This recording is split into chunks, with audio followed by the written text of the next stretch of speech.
Hello friends, welcome back to Gautami kitchen. గుమగుమలాడే mutton పులుసు సింపుల్గా టేస్టీగా. 1/2 kg మటన్ని క్లీన్ చేసుకొని పెద్ద ముక్కలు ఏమన్నా ఉంటే చిన్న ముక్కలుగా కట్ చేసుకొని తీసుకోవాలి.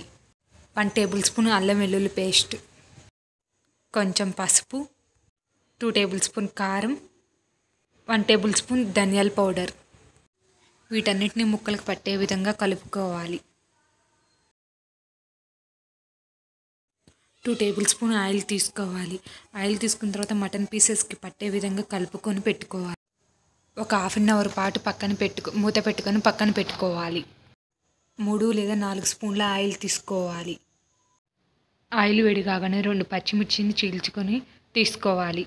1/2 కప్పు ఉల్లిపాయ ముక్కలు తీసుకోవాలి. ఉల్లిపాయలు వేయగానే ఒకసారి కలుపుకుంటే సరిపోతుంది. సాల్ట్ వేయడం వల్ల ఉల్లిపాయలు త్వరగా మగ్గుతాయి. ఒక చిన్న టమాటాని తీసుకొని కట్ చేసి తీసుకోవాలి. ఒక 2 రెమ్మల కరివేపాకు. వీటన్నిటిని మగ్గేంత వరకు టమాటా ముక్కలు స్మూత్గా అయ్యే వరకు మగ్గనివ్వాలి. తర్వాతకి మనం ముందుగా మ్యాగ్నేట్ చేసుకున్న మటన్ని తీసుకోవాలి. మటన్ని ఒకసారి మొత్తం కలుపుకోవాలి. కలుపుకున్న తర్వాత మూత పెట్టుకొని 10 నిమిషాల పాటు ఉడికించాలి.